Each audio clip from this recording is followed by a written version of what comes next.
Hi అండి. నమస్తే. మిగిలిన లెసన్ నేర్చుకుందాం. ఛానల్‌ని లైక్ చేయండి. సబ్స్క్రైబ్ చేసుకోండి. రండి. అశోక ధర్మం అంటే ఏమిటి? అశోక ధర్మంలో దేవతలకు పూజలు మరియు బలి ఇవ్వడం అనేటివి లేవు.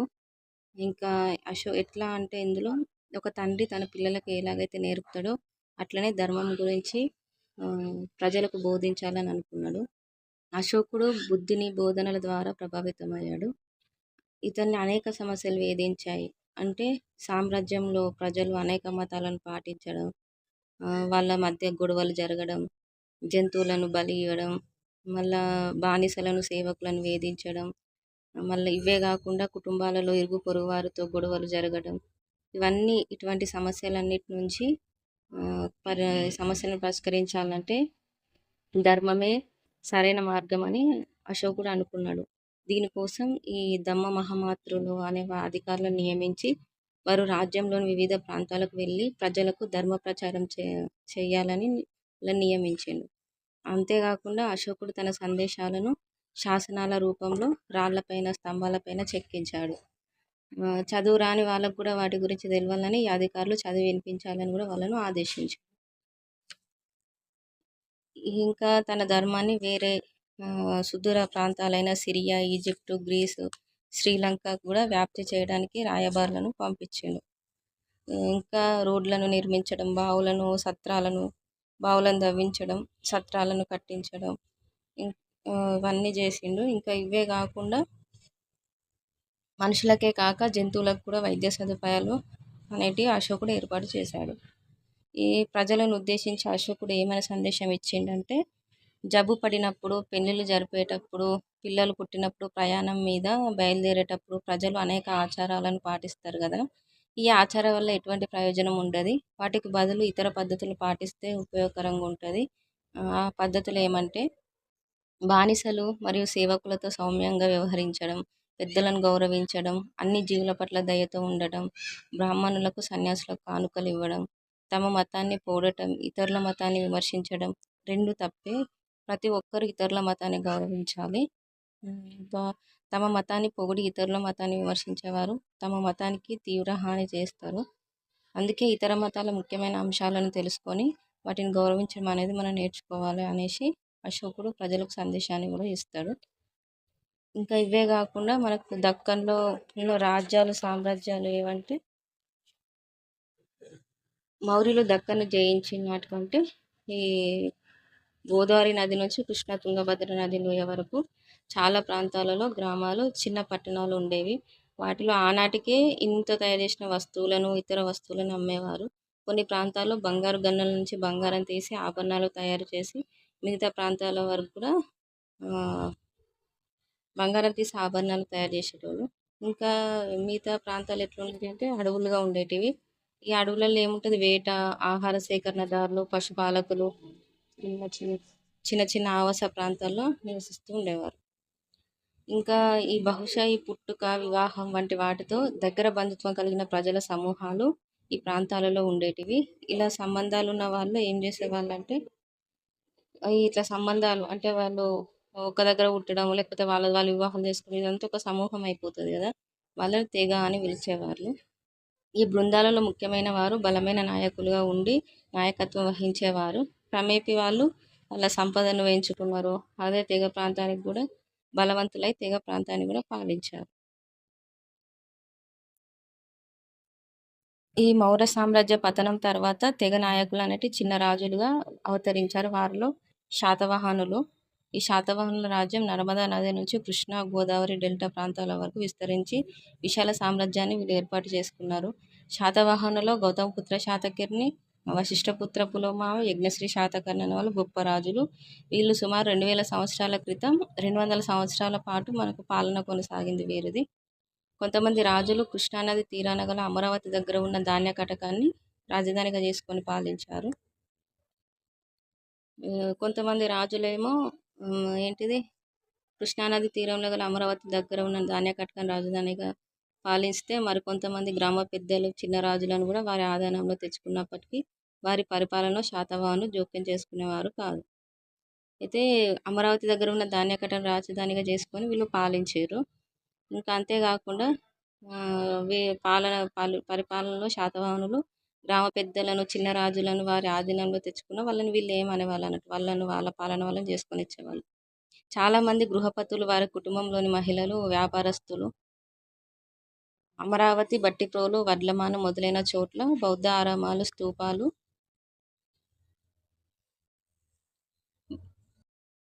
నిర్మించటానికి సహకరించారు. శాతవాహన రాజులు బ్రాహ్మణులకు, బౌద్ధ సన్యాసులకు భూములను దానంగా ఇచ్చారు. ఇంకా అంతేకాకుండా వాళ్ళు ఆ భూములకు ఎటువంటి పన్ను అనేది లేదన్నట్టు, ఫ్రీగానే ఇచ్చేసారు, పన్ను కట్టాల్సిన అవసరం లేదు. ఇంకా ఈ కాలంలో దూర ప్రాంతాలైన బెంగాల్తో పాటు రోమ్తో వ్యాపారాన్ని వ్యాపారాన్ని ప్రాముఖ్యం సంతరించుకుంది. రోమన్ నాణాలతో పాటు రోమన్ శైలిలో చేసిన కుండలు ఇక్కడ దొరికాయి. వీళ్ళు సముద్రం మీదుగా కూడా సరుకు రవాణా చేసేవారు. కృష్ణానది మీద పడవల్లో అమరావతి వంటి సుదూర పట్టణాలకు కూడా సరుకు రవాణా జరుగుతుండేది. కృష్ణానది మీద అమరావతి వంటి సుదూర ప్రాంతాలకు కూడా సరుకు రవాణా జరిగింది. ఈ శాతవాహన కాలంలో కోటిలింగాల తెలంగాణలోని జగిత్యాల జిల్లాలో గోదావరి నది పెద్దవాగు కలిసే చోట శ్రీపాద ఎల్లంపల్లి ప్రాజెక్టు ఎగువన ఉంది. ఇది ప్రాచీన భారతదేశంలో 16 మహాజనపదాలు అని తెలుసుకున్నాం కదా. 16 మహాజనపదాలు ఒకటైన అస్మక జనపదానికి రాజధాని నగరంగా ఉండేది. ఏంటిది? కోటిలింగాల. శాతవాహన వంశస్థులకు కోటిలింగాల అనేది తొలి రాజధాని.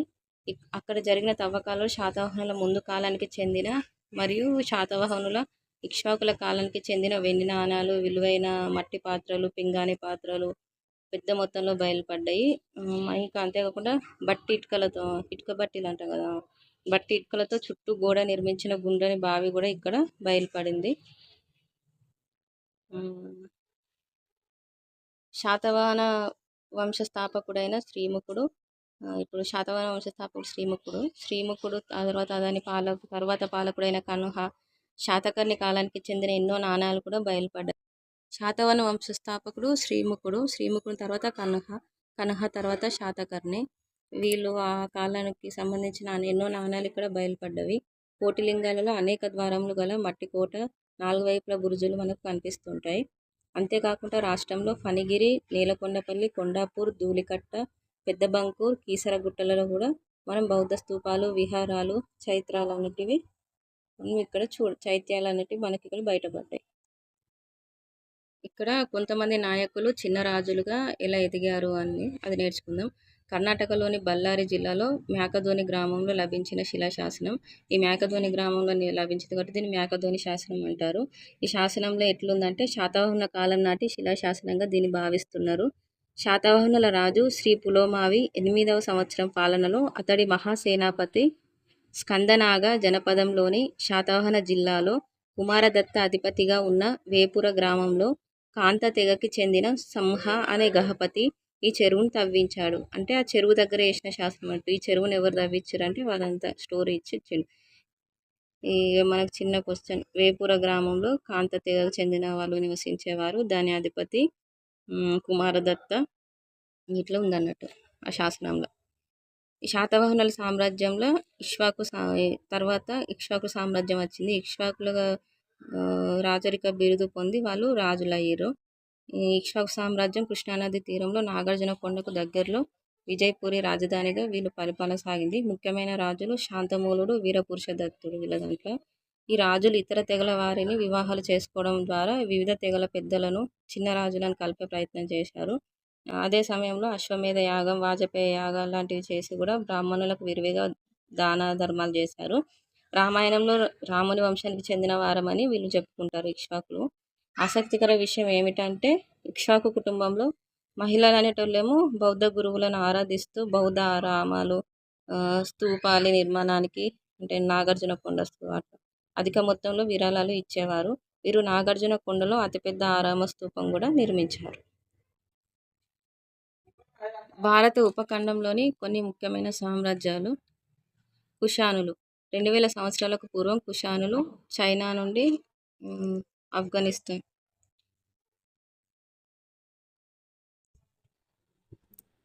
భారత ఉపఖండంలోని కొన్ని ముఖ్యమైన సామ్రాజ్యాలు. కుషానులు 2000 సంవత్సరాలకు పూర్వం కుషానులు చైనా నుండి వలస వచ్చి క్రమక్రమంగా ఆఫ్ఘనిస్తాన్ కేంద్రంగా తమ సామ్రాజ్యాన్ని స్థాపించారు. కుషాను రాజులలో ప్రఖ్యాతిగాంచిన రాజు కనిష్కుడు. ఈయన సెంచరీ 78 CE 78లో సింహాసనాన్ని అధిష్ఠించాడు. ప్రస్తుతం ఇది పాకిస్తాన్ నుండి భారతదేశంలోని మధుర ప్రయాగ్రాజ్ వరకు విశాలమైన భూభాగాన్ని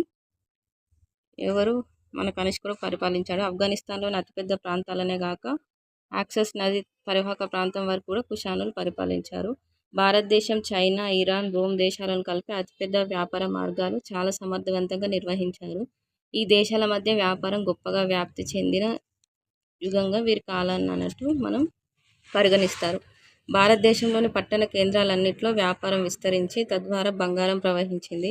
అతిపెద్ద సంఖ్యలో బంగారు నాణేలు లభించడమే ఇందుకు నిదర్శనం. శకయుగం స్టార్ట్ అయింది. శకయుగం అంటే ఈ సెంచరీ 78లో కనిష్కుడు చక్రవర్తిగా పట్టాభిషేకం చేసుకొని అధికారంలోకి వచ్చిన సంవత్సరం నుండి శక సంవత్సరం అనేది ప్రారంభమైంది. దీన్ని శకయుగం లేదా శకాబ్ది అని పిలుస్తారు. చాలామంది దక్షిణ భారత ప్రజలు ఈ యుగాన్ని ఉపయోగిస్తున్నారు ఇప్పటి వరకు. ఇది సాధారణ యుగంకు 78 సంవత్సరాల తర్వాత అని ఉంటుంది. నెక్స్ట్ గుప్త సామ్రాజ్యం. గుప్త సామ్రాజ్య రాజులు నేటి బీహార్లో ఒక చిన్న రాజ్యాన్ని పరిపాలించడం ద్వారా వారి పాలన ప్రారంభించారు. వీరి 3 తరాలలో వీరి పరిపాలన ఎట్లుందంటే ఉత్తర భారతదేశంలో గుజరాత్ నుండి బెంగాల్ వరకు, ఢిల్లీ నుండి మధ్యప్రదేశ్ వరకు వీరు పూర్తి ఆధిపత్యం వహించారు. వీళ్ళ రాజులు మొదటి చంద్రగుప్తుడు, సముద్రగుప్తుడు, రెండవ చంద్రగుప్తుడు, కుమారగుప్తుడు, స్కందగుప్తుడు. వీళ్ళందరూ ఈ సామ్రాజ్యానికి చెందిన ప్రసిద్ధి చెందిన రాజులలో కొంతమంది. భారత రాజకీయ వ్యవస్థలో 2 కొత్త విధానాలను వీరు ప్రవేశపెట్టిన వారుగా మన ప్రసిద్ధిగాంచారు. ఏదైనా రాజ్యాన్ని జయిస్తే అక్కడ ఓడిన రాజులే తిరిగి కొనసాగిస్తూ గుప్తుల ఆజ్ఞలు పాటిస్తూ వారికి సామంతులుగా ఉండేలా చూసుకునేవారు. ఈ విధంగా ప్రత్యేకంగా భారతదేశంలో పాత రాజవంశాల యుద్ధాలలో ఓడినా కూడా చాలా ప్రాంతాలను మనకు పరిపాలించాయి. అయినప్పటికీ గుప్తరాజులు ఉత్తర భారతదేశంలో చాలా ప్రాంతాలు తిరిగి తమ ఆధీనంలో ఉంచుకున్నారు. అంటే వాళ్ళకే మొత్తం వదిలిపెట్టకుండా వాళ్ళ ఆధీనంలో కూడా గుప్తరాజులు ఉంచుకున్నారు. కొంతమంది గుప్తరాజులు వారి సామంత రాజులు వారితో స్నేహంగా ఉన్నవారికి బ్రాహ్మణులకు పూర్తి పరిపాలన అధికారాలతో గ్రామాలను ఇచ్చేవారు. ఇటువంటి గ్రామాలు రాజుకు ఎటువంటి పన్నులు చెల్లించే అవసరం లేదు. ప్రాదేశిక అధికారుల ఆజ్ఞలు కూడా, అంటే అధికారులు ఉంటారు కదా, వాళ్ళు చెప్పే ఆజ్ఞలు కూడా వీరు పాటించాల్సిన అవసరం లేదు. గుప్తరాజులు వారి సామంతరాజులు వారితో స్నేహంగా ఉన్నవారికి బ్రాహ్మణులకు పూర్తి పరిపాలన అధికారులతో గ్రామాలను ఇచ్చేవారు. ఇటువంటి గ్రామాలు రాజుకు ఎటువంటి పన్నులు చెల్లించే అవసరం లేదు. వాళ్ళ ప్రాదేశిక అధికారుల ఆజ్ఞలు పాటించిన అవసరం లేదు.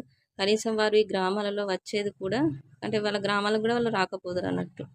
బ్రాహ్మణులు ఈ గ్రామాలలో ఉంటూ యజ్ఞాలు చేస్తూ వేదాలను యువ బ్రాహ్మణులకు, క్షత్రియులకు, వైశ్యులకు పురాణ ఇతిహాసాలను ప్రజలందరికీ బోధించేవారు బ్రాహ్మణులు అనేవాళ్ళు. ఇక మెహ్రౌలి స్తూపం తెలిసిందే మనకు, రెండవ చంద్రగుప్తుడు నిర్మించాడు. ఢిల్లీలోని కుతుబ్ మినార్ ప్రాంగణంలో ఉన్న ఈ ప్రఖ్యాతి చెందిన మెహ్రౌలి ఇనుప స్తంభాన్ని రెండవ చంద్రగుప్తుడు ఏర్పాటు చేశాడు. గత 1700 సంవత్సరాలుగా బయట గాలిలో నిలబడి ఉన్నప్పటికీ అది తుప్పు పట్టకపోవడం చేత ఇది అత్యంత ప్రాముఖ్యతను సంతరించుకుంది. గుప్తరాజులు కూడా వైదిక మతాచారాలైన అశ్వమేధ యాగం లాంటి వాటిని ప్రముఖంగా పోషించారు.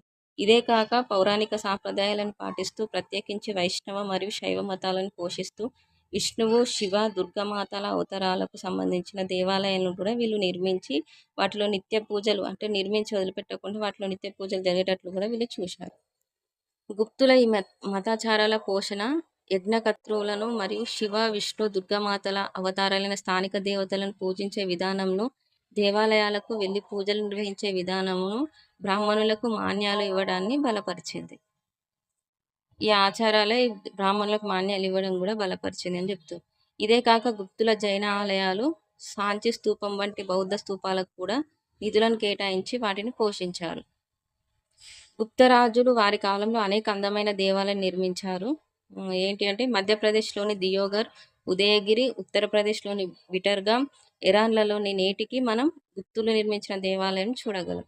దేవాలయాలు చాలా వరకు విష్ణువు మరియు శివునికి చెందినవైనప్పటికీ వీళ్ళు బౌద్ధ శిల్పానికి చెందిన సారనాథ్ కూడా ప్రఖ్యాతిగాంచింది. వీళ్ళు నిర్మించిన దాంట్లో సారనాథ్ స్తూపం కూడా ప్రఖ్యాతిగాంచింది. భారతదేశంలోనే అతి అందమైన రాతి శిల్పాలను కొన్ని ఇవి కలిగి ఉన్నాయి. ఇది అంటే ఈ దేవాలయాలు అనేటివి కలిగి ఉన్నాయని అర్థం. వీడియో చూసినందుకు థ్యాంక్ యూ. ఛానల్ని లైక్ చేయండి, సబ్స్క్రైబ్ చేసుకోండి.